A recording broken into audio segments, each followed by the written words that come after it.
are Syria, Nigeria, Pakistan, Libya, and Iran. Open Doors also reports that nearly 400 million Christians around the world suffer high levels of persecution for their faith. That's 1 in 7 believers worldwide, 1 in 5 in Africa, and 2 in 5 in Asia. Michael Harrington reporting. Abortion advocates have dropped a lawsuit against the Trump administration after officials agreed to restore millions in federal funding for family planning services. The American Civil Liberties Union sued the Department of Health and Human Services last year for withholding $27.5 million during an investigation of state practices. In December, HHS confirmed compliance with the new ruling. This is SRN News. More mini fridges are being recalled by Curtis International, with 964,000 products on the list. The U.S. Consumer Product Safety Commission warns that the mini fridges have electrical components that can short circuit and ignite. Owners are urged to stop using the fridges and visit the company's website for refund instructions. Curtis International says the fridges were made between January 2020 and December 2023. The newly recalled model was sold in-store and online at Target. The Frigidaire-branded products recalled last year were sold by retailers like Walmart and Amazon. I'm Lisa Dwyer. The U.S. and Taiwan have signed a trade deal involving about $250 billion in new investments by Taiwan's semiconductor and tech companies in the United States. In exchange, the Trump administration will cut tariffs on Taiwanese goods. More of these stories at srnnews.com. In Proverbs chapter 18 and verse 24, we have this word of the value of true friendship. A man that hath friends must show himself friendly, and there is a friend that sticketh closer than a brother. God's word concerning friendship in his word, the Bible, Proverbs 18:24. VCY America is supported by gifts from our listeners. You may write VCY America, 3434 West Kilbourne Avenue, Milwaukee, Wisconsin, 53208. Give so that others might hear.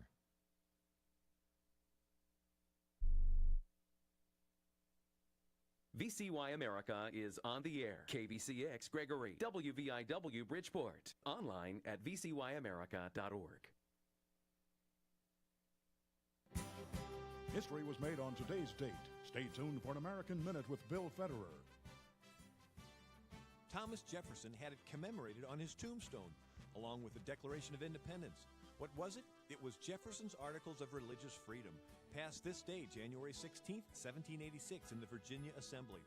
In it, Jefferson wrote, "Well aware that Almighty God hath created the mind free, all attempts to influence it by temporal punishments only beget hypocrisy, and are a departure from the plan of the holy author of religion, who, being Lord of both body and mind, chose not to propagate it by coercions, as was in his almighty power to do, but extend it by reason alone." This has been an American Minute with Bill Federer. For a free transcript, call American Minute at 1-888-USA-WORD.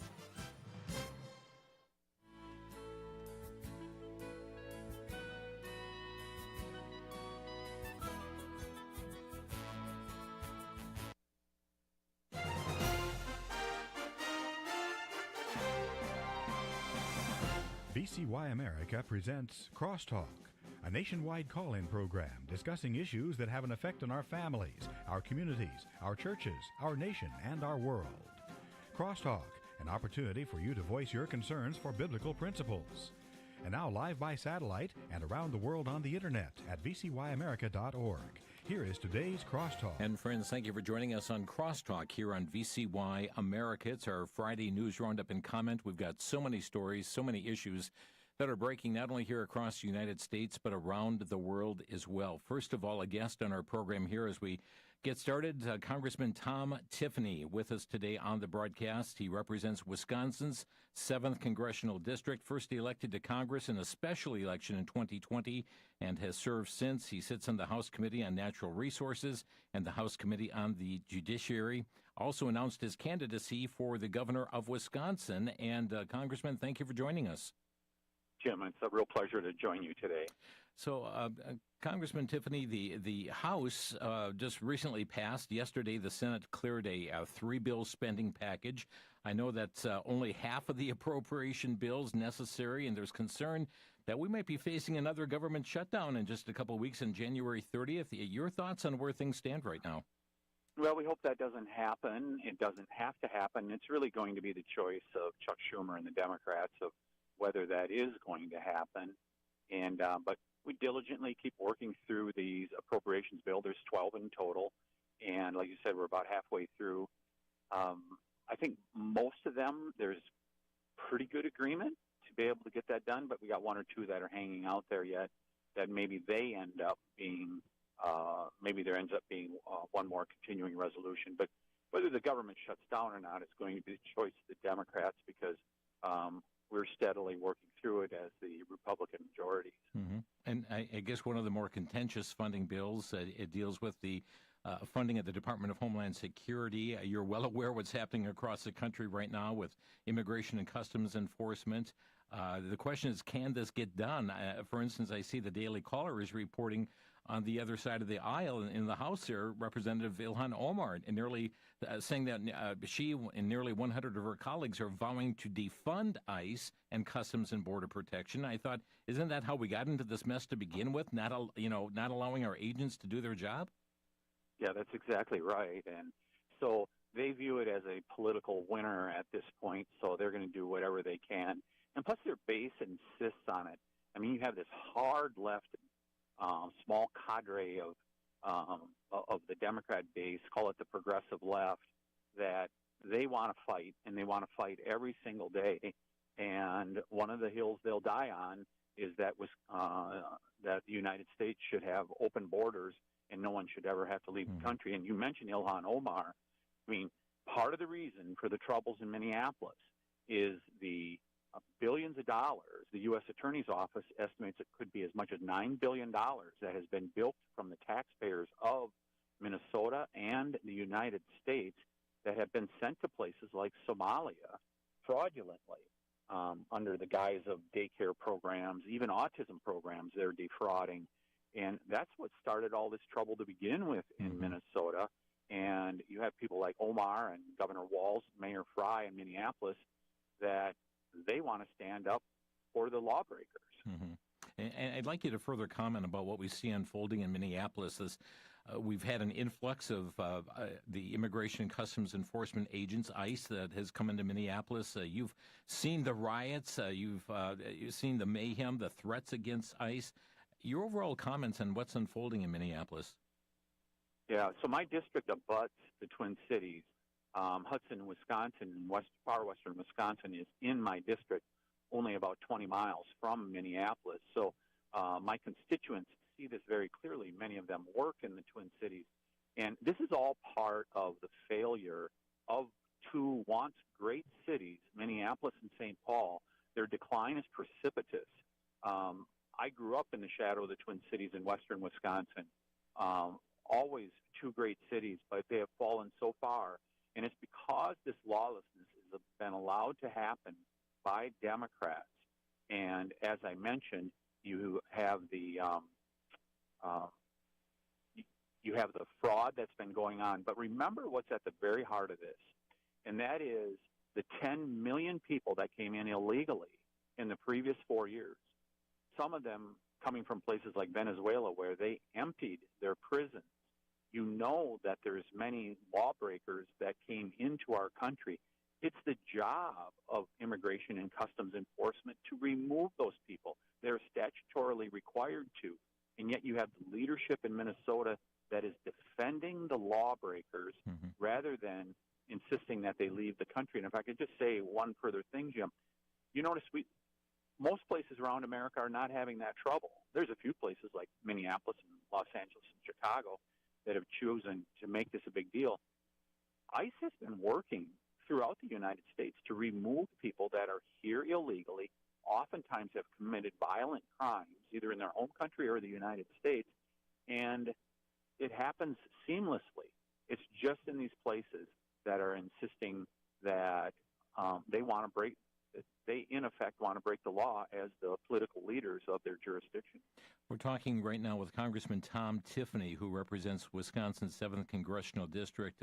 Congressman, as you know, President Trump, he's threatening the Insurrection Act in Minnesota. In your opinion, is that taking the matter too far?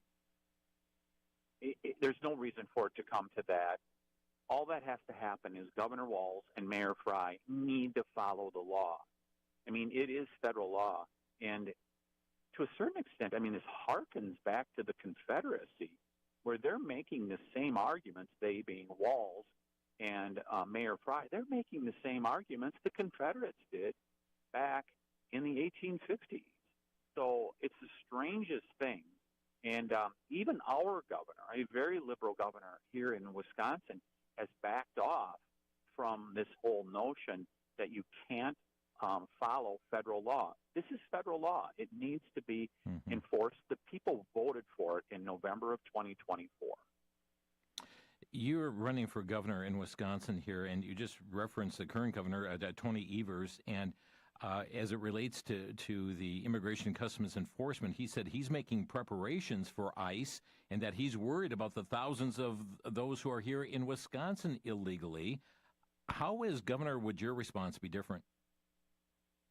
You work actively with law enforcement, whether it's local, county, or state, or federal law enforcement. You work with them to make sure that the job is being done appropriately. So my question is, he and his lieutenant governor, are they going to stop, for example, the woman that was beaten in Prairie du Chien, Wisconsin, by an illegal alien, the two young people that were killed by an illegal alien, repeat offense drunk driver driving the wrong way on an interstate, or the people in Delafield, Wisconsin, who've been burglarized by South American gang members? Are they saying, as leaders of Wisconsin, they're not going to allow ICE to be able to do that job? Because they're simply doing their job of removing people who have broken the law, no different than your county sheriff.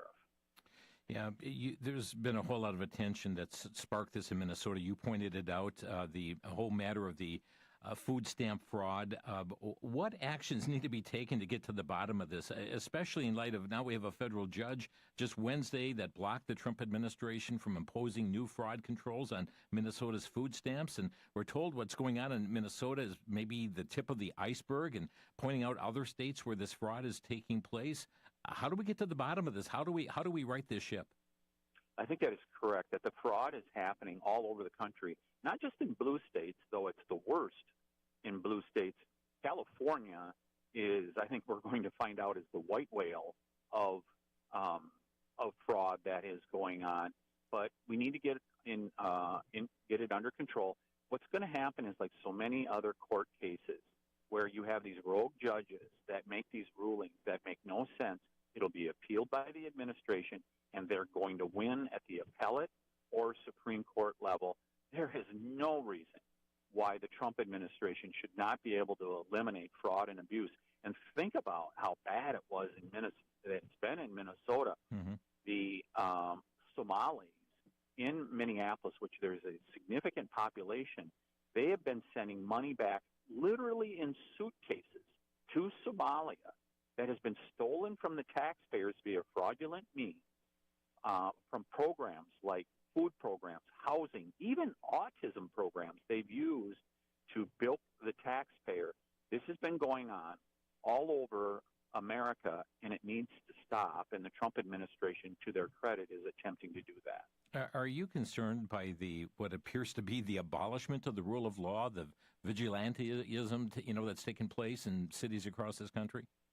I alluded to earlier to it gives off echoes of the Confederacy, that they would say federal law will not apply to us when we choose that it shall not apply to us. That's not how the law works. If you want to have the law changed, then get it changed. You know, there is something going to happen as you're running for governor of Wisconsin. Earlier, we mentioned that bid for governor, and our current governor, by use of his veto pen, established a 400-year tax for schools, for taxpayers to increase the funding for schools every year for 400 years. It seems like this has taken it to a whole new level. I know there's going to be a constitutional amendment for citizens of Wisconsin to vote on, but again, give us your thoughts on that's unfolded in Wisconsin, where the governor and supported by his colleagues in the House and Senate in Wisconsin, the Democratic Party there, giving really their endorsement for him to do what he did. Yeah, talk about death and taxes. He used his veto authority, I think inappropriately, to make it a 400-year property tax increase. I can just tell you, Jim, that if I'm elected as governor in my very first budget, that 400-year veto will go away so that we reduce property taxes, and then we're going to freeze them. Because when we talk about affordability, one of the number one things is the taxes you pay on your home. People's home is oftentimes their biggest investment in their lifetime. And to tax them out of their home is simply wrong. We are going to get control of property taxes. I was in the legislature 10 years ago when we did exactly that. We have just a minute left, and turning back to your role as congressman, what do you see as being the greatest challenge facing the U.S. Congress at this time? It is getting control of the deficit.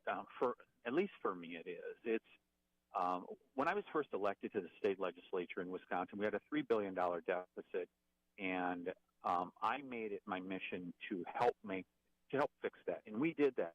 I helped write 3 of the budgets over the course of a decade that accomplished that, and I think the same is here. You cannot continue with this debt and deficits and expect to be a prosperous country. I mean, it's what led to the high cost of living, the inflation that has happened. When a dollar is worth 5 years ago is now worth 80 cents, we have to get control of the debt and deficit. And by the way, to the credit of the Trump administration and this Congress, we've started to take a few bites. Not enough. Mm-hmm. There needs to be more, but at least been some of the beginnings of some fiscal responsibility. And I understand there's a second wave in the works anyways, as far as reducing that? Yeah, I sure hope that we can do more. We have another reconciliation bill that we can do. I hope we do that and deal with the deficit as well as getting people more options for their health care. Congressman Tom Tiffany with us. Thank you so much for carving out this quarter hour to join us today. Good to join you, Jim.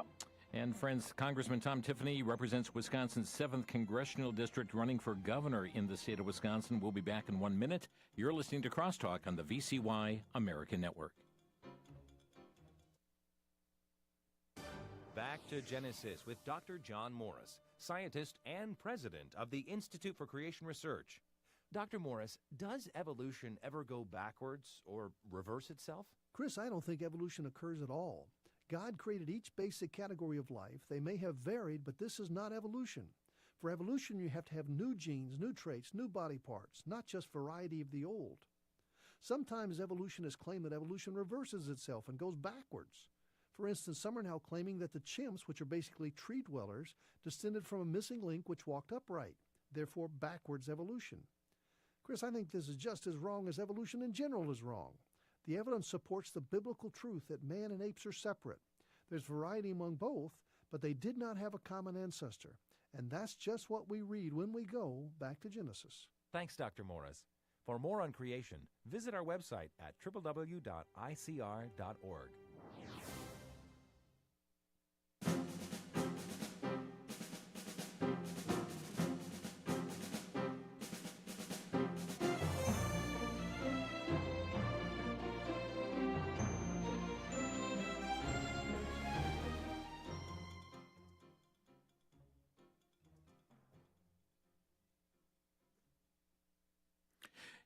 You're listening to Crosstalk here on the VCY American Network. We're so glad that you have joined us. And that was Congressman Tom Tiffany with us during that first segment today, as he is also running for governor in the state of Wisconsin, and very interesting congressional perspective on things.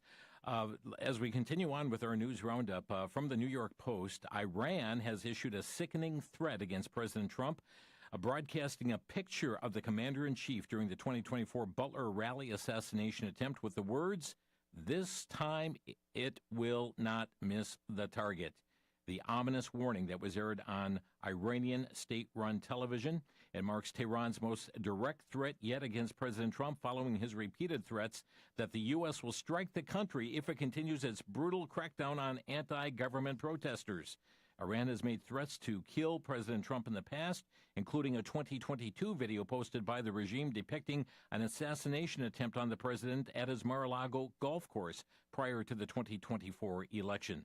The Justice Department also said that in 2024, the U.S. thwarted an Iranian-led plot to kill Mr. Trump after arresting Farhad Shakari, who was allegedly tasked by Iran's Revolutionary Guard Corps to murder the president for the regime. That's according to court documents. But not only that, but another threat now coming from Iran as a senior Iranian general. This coming to us here from Newsmax. Senior Iranian general has issued a direct threat against President Trump, saying that Iran would cut off his hand and his finger. That is after the president's warning of U.S. military action against this Middle Eastern regime. They say this, and I quote, "Trump has said his hand is on the trigger. We will cut off his hand and his finger." General Mohsen Mazei had said. He's a senior Islamic Revolutionary Guard Corps general, member of Iran's Expediency Council, said that in a public address yesterday, according to a report from Iran International. He also warned that Iran would not accept a ceasefire if it were attacked. FoxNews.com, the U.S. has designated 3 branches of the Muslim Brotherhood as terrorist organizations in a move that could impact Washington's relationships with Qatar and Turkey. The Treasury and State Departments announced the moves against the Lebanese, Jordanian, and Egyptian chapters of the group, which the Trump administration asserts pose a risk to the United States. These designations reflect the opening actions of an ongoing sustained effort to thwart Muslim Brotherhood chapters' violence and destabilization wherever it occurs, Secretary of State Marco Rubio said in a statement. Lord willing, this coming Monday, Usama Daktak will be joining us here on Crosstalk. My, oh my, there is a new document coming out from the Council on American Islamic Relations about total infiltration throughout the United States. We'll delve more into that on Monday's Crosstalk, Lord willing. The Washington Examiner telling us President Donald Trump, his administration on Thursday announced sanctions against more than 20 Iranian individuals and entities responsible for the Islamic Republic's deadly crackdown on protesters and skirting of international sanctions on the country's oil output. The president previously promised to help protesters after the Iranian government responded to nationwide demonstrations by killing thousands of its own citizens. But on Wednesday, the president told reporters at the White House that Iranian government officials had promised to stop killing protesters, signaling that he was moving away from imminent military action against the regime. Well, Newsmax reporting now, after weeks of escalating tension, the U.S. and Iranian officials faced each other Thursday, that's yesterday, at the UN Security Council, where America's envoy renewed threats against the Islamic Republic, despite President Trump's efforts to lower the temperature. The U.S. was joined by Iranian dissidents in rebuking the government's bloody crackdown on nationwide protests that activists say have killed at least 2,677 people, but some estimates have put the death toll at 12,000 or more individuals. Meanwhile, from NewsNationNow.com, the Pentagon moving a carrier strike group from the South China Sea to the U.S. Central Command area of responsibility. That includes the Middle East as tensions escalate between the Trump administration and Iran. And moving this carrier strike group, a naval formation centering around an aircraft carrier with a variety of other vessels, including at least one attack submarine, is expected to take about a week, a source said. The USS Abraham Lincoln reportedly is the aircraft carrier that is on the move. AllIsraelNews.com is reporting that exiled Crown Prince Reza Pahlavi said Wednesday in a post to social media that a post-Islamic Republic of Iran under his leadership would renew ties with the U.S. and Israel. In the video message, Pahlavi said that Iran is identified in your minds with terrorism, extremism, and poverty. The real Iran is a different Iran, a beautiful, peace-loving, and flourishing Iran, he said, and would end its threatening nuclear weapons program. He indicated support for terrorist groups will cease immediately. A free Iran will work with regional and global partners to confront terrorism, organized crime, drug trafficking, and extremist Islamism. A lot of that all took place with the regime change under the Carter administration, moving from the Shah here to the Ayatollahs. Also, there's an interesting post that took place as well. That is Israel to Iran. If you attack us, we will end you for good. This is an Israeli security official said if Iran attacks, there won't be another round after that. Daily Caller telling us the Trump administration Wednesday announced the launch of the second phase of the 20-point peace plan for Gaza, seeking to shore up the fragile ceasefire between Hamas and Israel. U.S. Special Envoy Steve Witkoff said the new phase transitions Gaza from a temporary truce toward demilitarization, technocratic governance, and long-term reconstruction. Well, friends, as we turn our attention now, we spoke with the Congressman Tiffany here just a bit ago in regard to Minneapolis, but these protests have been coming all over the country. I'm going to take you to New York City right now, in which crowds came together. This is just a day after the ICE agents were threatened by a vehicle, shot the individual driving the vehicle, and was killed in Minneapolis. But crowds in New York City gathered in Foley Square to protest what they called unnecessary violence. Now, they're protesting what they call unnecessary violence, but when you listen to their chants, they are chanting, Kristi Noem will hang, and then save a life, kill an ICE. Listen.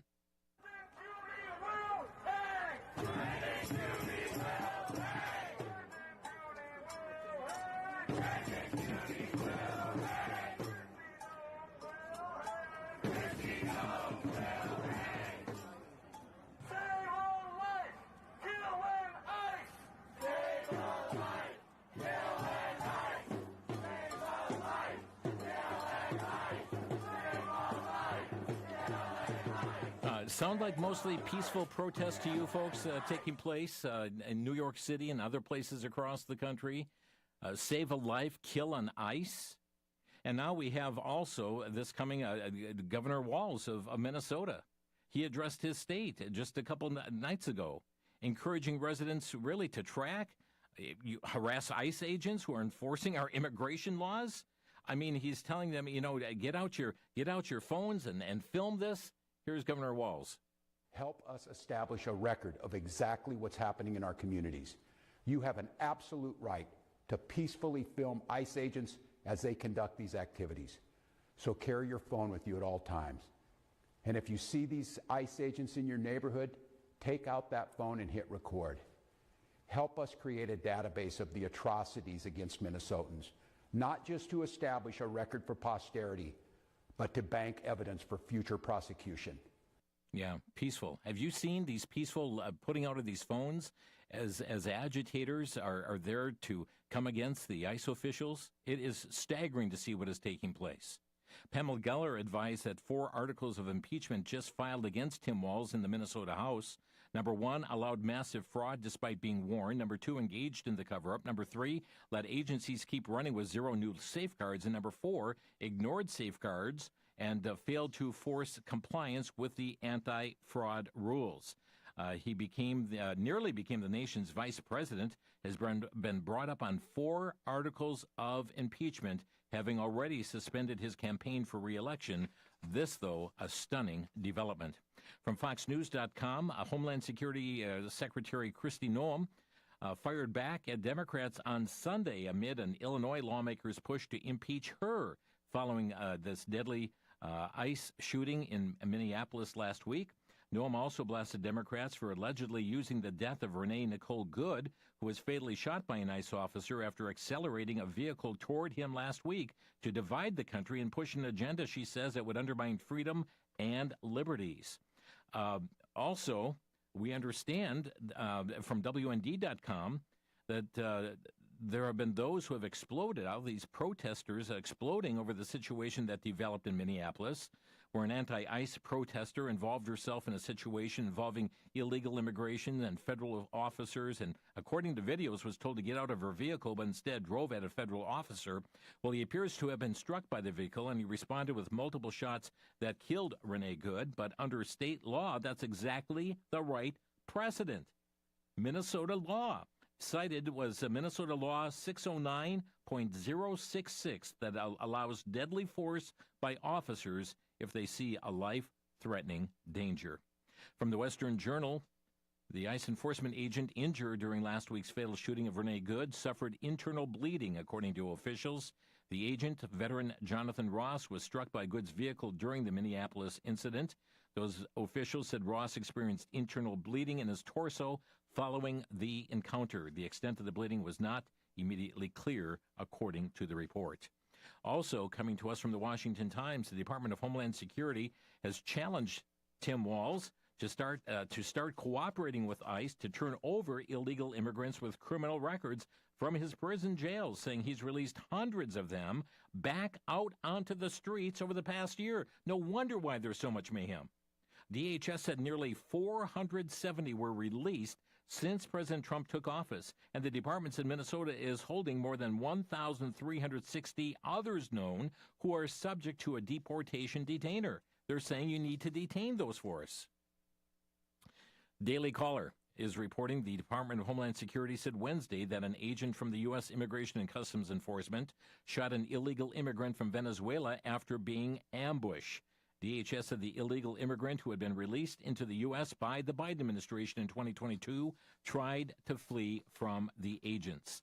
The law enforcement officer caught up to the subject on foot, attempted to apprehend him when the subject began to resist and violently assault the officer. The statement said while the subject and law enforcement were in a struggle on the ground, two subjects came out of the nearby apartment, also attacked the law enforcement officer with a snow shovel and broom handle.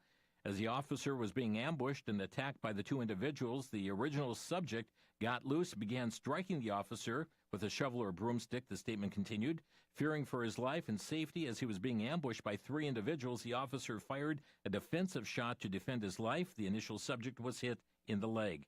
In 2025, assaults against ICE agents increased by 1,300%, while attacks using motor vehicles rose 3,200%, and death threats against ICE agents went up 8,000%. That's according to a January 8th release by the Department of Homeland Security. Friends, we're going to have some more stories following the break here on Crosstalk. It's a News Roundup Friday, and yes, a lot of focus has been given on some of the major hot spots as what's happening with Iran and then also what's happening in Minneapolis and uprisings taking place across the nation as well. We'll be back in 1 minute. This is Crosstalk coming your way from the VCY American Network.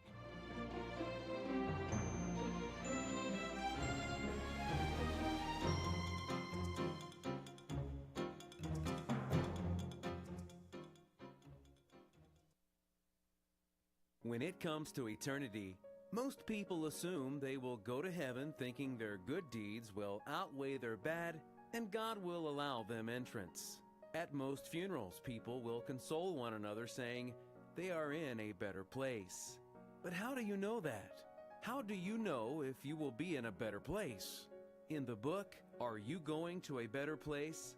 Author Richard Schmidt presents how you can know for sure that your sins are forgiven and you are on your way to heaven.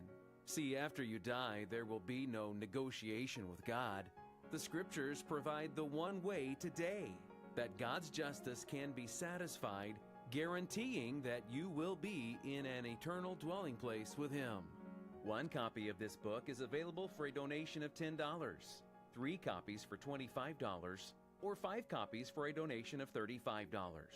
Call VCY 1-800-729-9829.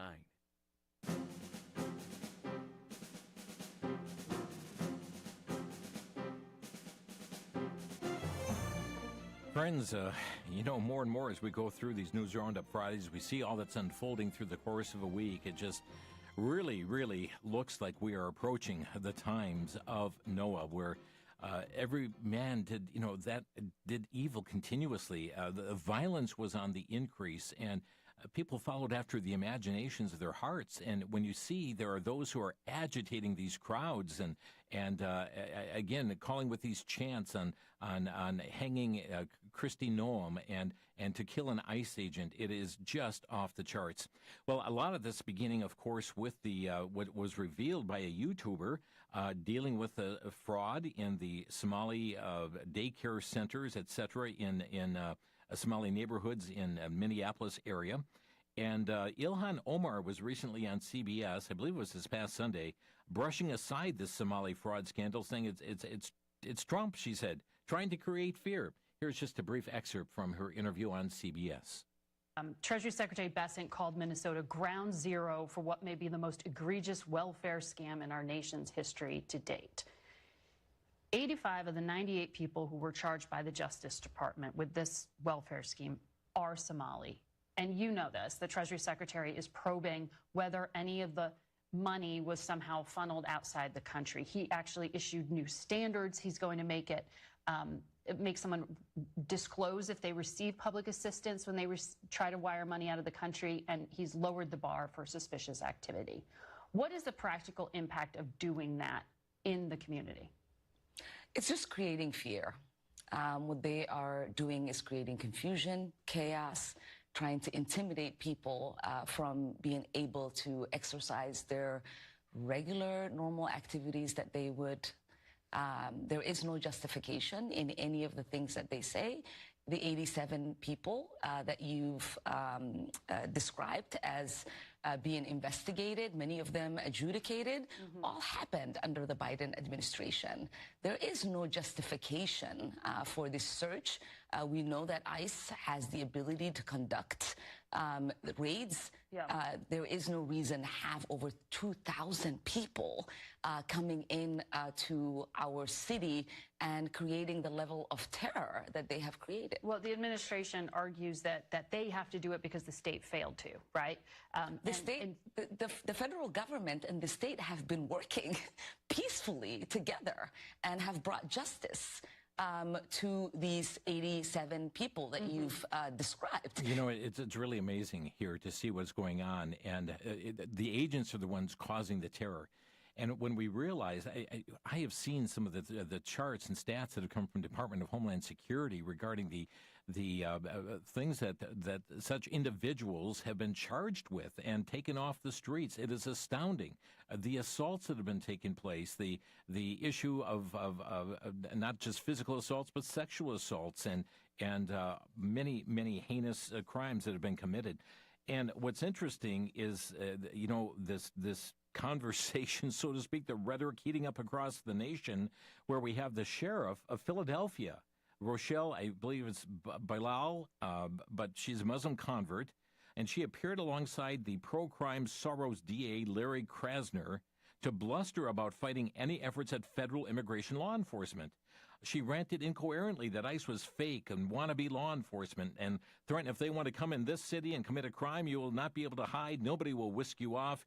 You don't want the smoke because we will bring it to you. The criminal in the White House will not be able to keep you from going to jail. Here's also what the sheriff had to say in part.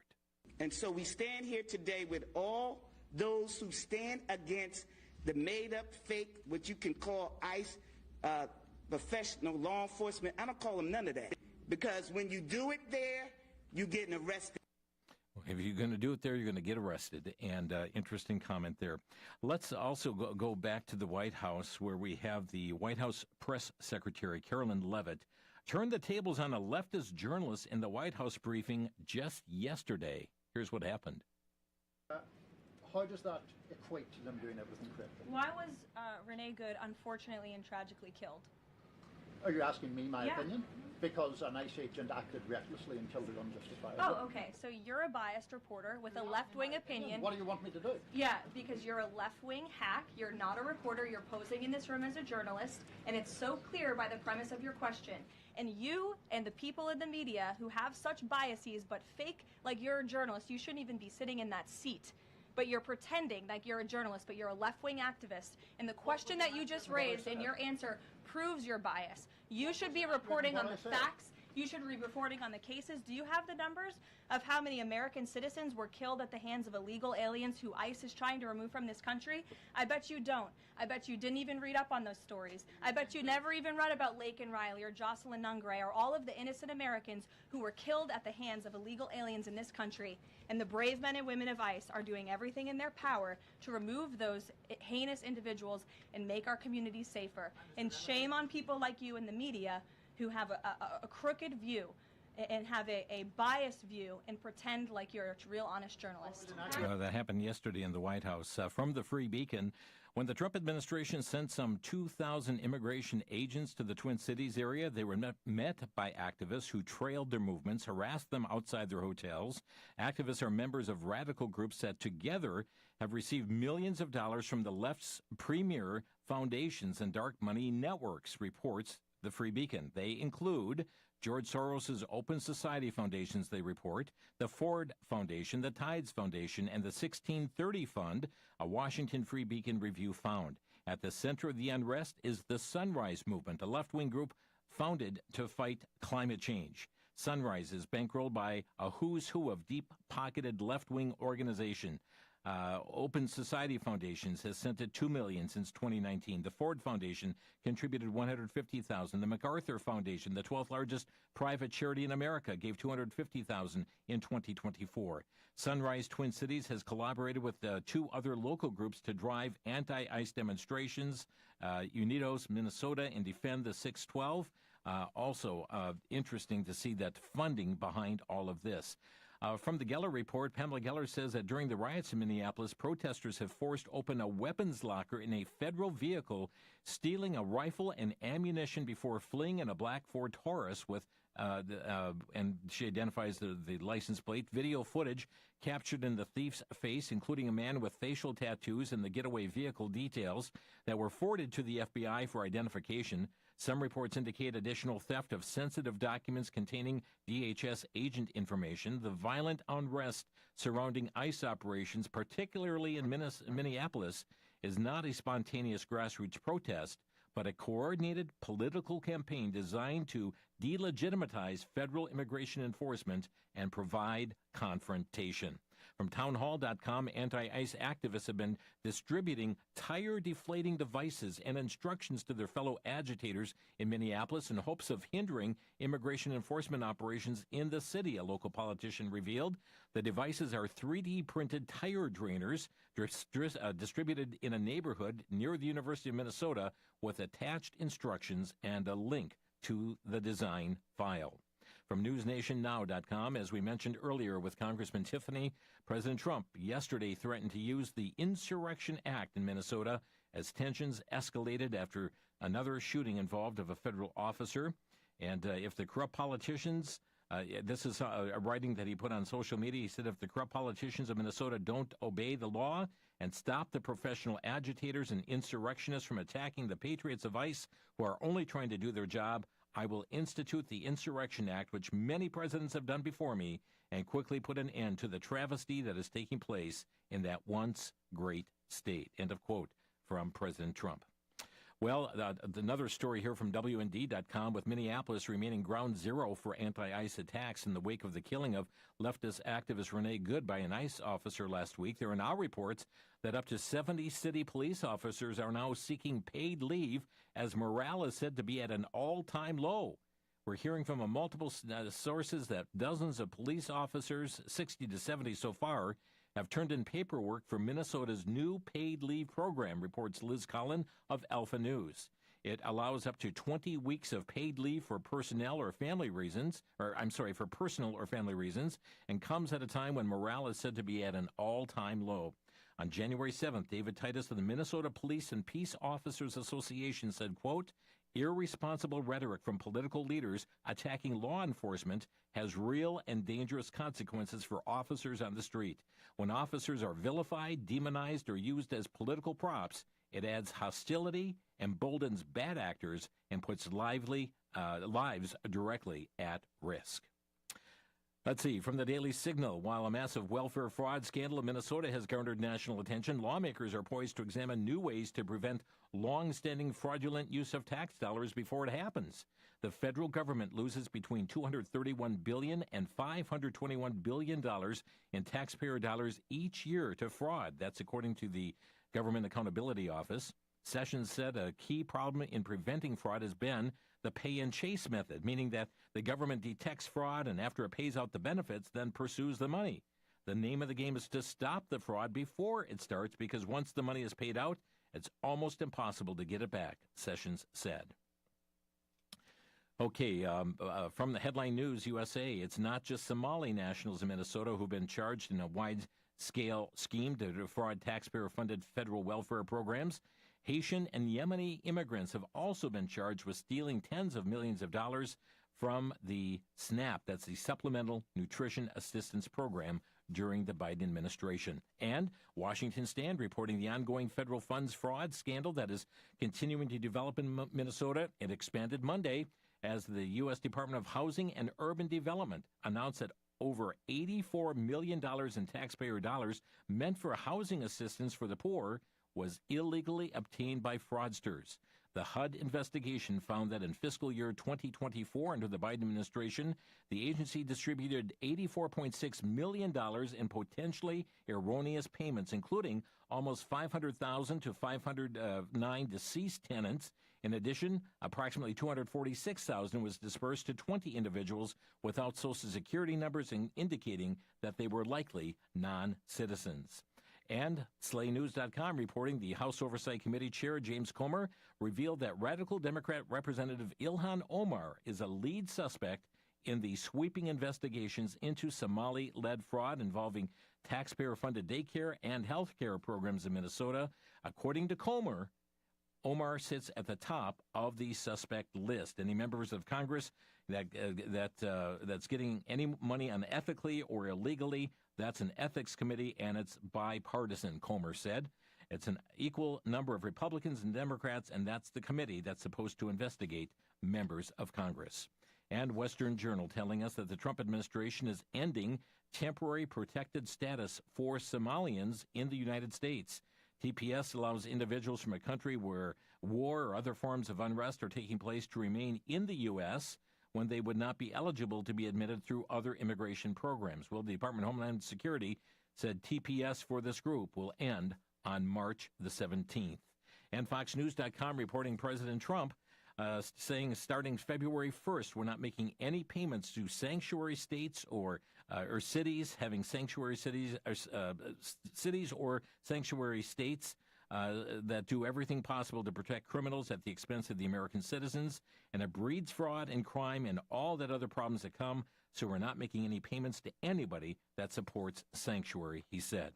Well, friends, we're up against a quick break. I've got more stories, and in light of having the congressman on earlier today, I'm going to use our final segment to keep you further informed on some of these critical issues. I've got an audio clip you've just got to hear from the Canadian Prime Minister Carney. That will be coming in this segment as well. You're listening to Crosstalk on the VCY America Network.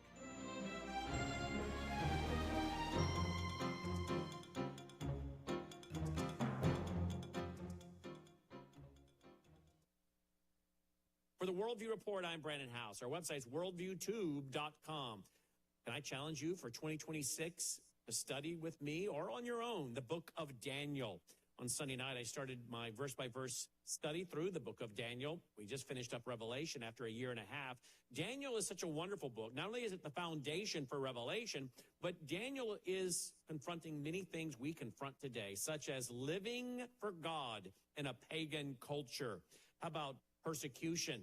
You've heard of course, the fiery furnace, the lion's den, but yet also how to be an example to the unbeliever, even pagan leaders.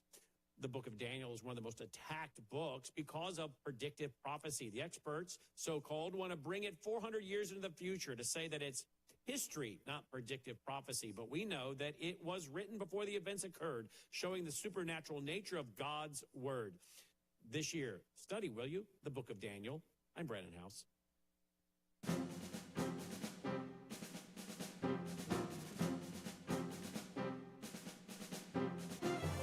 You're listening to Crosstalk on VCY America. Yes, a news roundup day on Friday, and much taking place. Just going to continue on, again, in light of that first 15 minutes with Congressman Tom Tiffany, just to keep you informed. A Gateway pundit reporting that the O'Keefe Media Group Tuesday released a video of a Secret Service agent assigned to J.D. Vance leaking sensitive information to an undercover reporter. The agent at the center of O'Keefe's latest sting is Thomas Escato, is a Biden holdover, has only been a U.S. citizen since 2018. He told the O'Keefe Media Group undercover reporters details about how Vance is surrounded and revealed advanced security procedures. The Secret Service agent also revealed Vance's future travel plans and sent images from Air Force Two while he was traveling with Vance. Thomas Escato said he voted for Joe Biden and opposes the Trump administration's ICE operations. According to James O'Keefe, Escato was placed on administrative leave and a security clearance has been suspended. The Epoch Times reporting the FCC has granted Elon Musk founded Space Exploration Holdings, LLC, more well known as SpaceX, the authorization to advance its second-generation Starlink satellite system through deploying an additional 7,500 satellites, according to a January 9th news release from the agency. The announcement marks a significant milestone in global broadband connectivity, with the latest deployment taking the total number of SpaceX satellites to 15,000 nationwide. Okay, let's go to Breitbart. New York City's Democratic Socialist Mayor Zohan Mamdani is outraged over federal officials detaining a city council staffer accused of overstaying his visa after being involved in an assault case. Mamdani addressed the situation in a social media post, writing, "I am outraged to hear a New York City council employee was detained in Nassau County by federal immigration officials at a routine immigration appointment. This is an assault on our democracy, on our city, and our values. I'm calling for his immediate release and will continue to monitor the situation." However, federal officials said the man overstayed a 2017 tourist visa and was arrested in an assault case. Also, FoxNews.com, an illegal immigrant from Afghanistan previously convicted of trying to kill his teenage sister for being a bad Muslim girl was arrested. Wahid Allah Mohammed was taken into custody in Rochester, New York, ICE has said, and ICE is arresting the worst of the worst. That is exactly what we mean, said ICE Director Todd Lyons. Speaking of Mamdani, Live Action reporting that he has just appointed a former Planned Parenthood attorney as the chair of the city's Commission on Human Rights. Do you see the irony? The human rights of a baby are denied. And here we have a former Planned Parenthood attorney now sitting on the city's Commission on Human Rights. Troubling story here from Daily Caller. Google is emailing 13-year-olds instructing them how to remove parental controls without consent from their parents. Google's policy permits children to graduate from parental controls as soon as they turn 13, eliminating any safe search filters parents have applied to block access to inappropriate content and preventing parents from supervising their kids' internet activity. Child safety advocates are sounding the alarm after screenshots of the email went viral online accusing the company of predatory practices and grooming kids. Let me find this clip here. It is an amazing clip that is coming to us out of Canada with Canada's Prime Minister making a special statement here as it relates to a new world order. This is in partnership. He has declared a new world order. This is during a friendly visit to China yesterday, where he also praised the leadership of President Xi Jinping. It's a multi-day visit to the U.S. and kicked off Wednesday. Expected to attend a lunch today with him. And just want you to hear what Prime Minister Carney had to say. Mine is the first visit of a Canadian Prime Minister to China in nearly a decade. The world has changed much since that last visit. And I believe the progress that we have made in the partnership sets us up well for the new world order. Wow. This new partnership with China, setting us up for the new world order. Incidentally, the World Economic Forum has a full week of meetings taking place next week.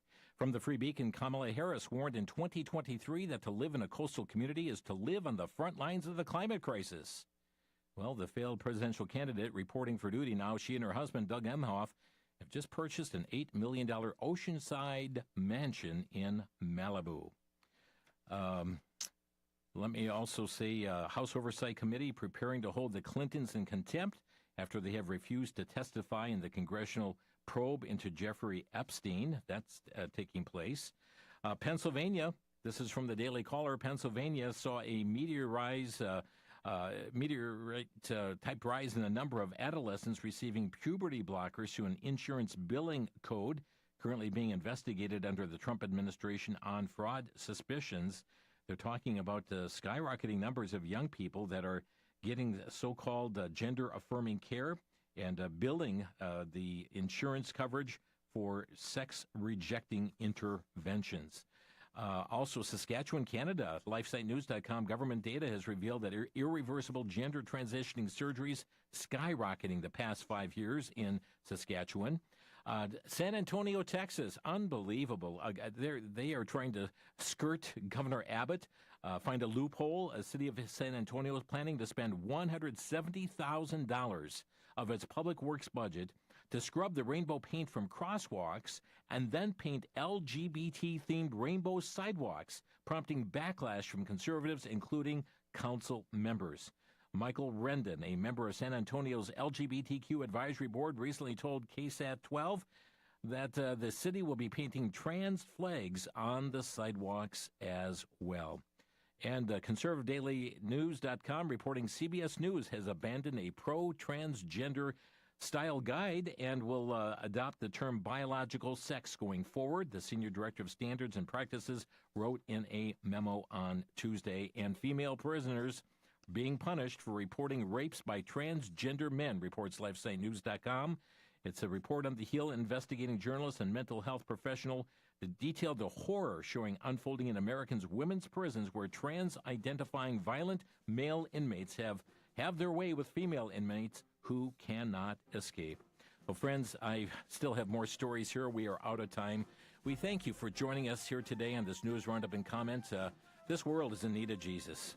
This world needs a heart transplant, a heart transformation that can be found only in Him. Do you know Christ as your Savior? If not, trust Him today. By the way, today is Friday and the Lord's Day is coming. Trust you'll be in a Bible-believing, Bible-teaching local church. Thanks for listening. You've been listening to Crosstalk via satellite and the internet from VCY America. Views expressed may or may not be those of this station. For a CD of today's program, send a donation of $6 or more to VCY Take Ministry, 3434 West Kilbourne Avenue, Milwaukee, Wisconsin, 53208. Or download by RSS or podcast from crosstalkamerica.com. And join us again for Crosstalk.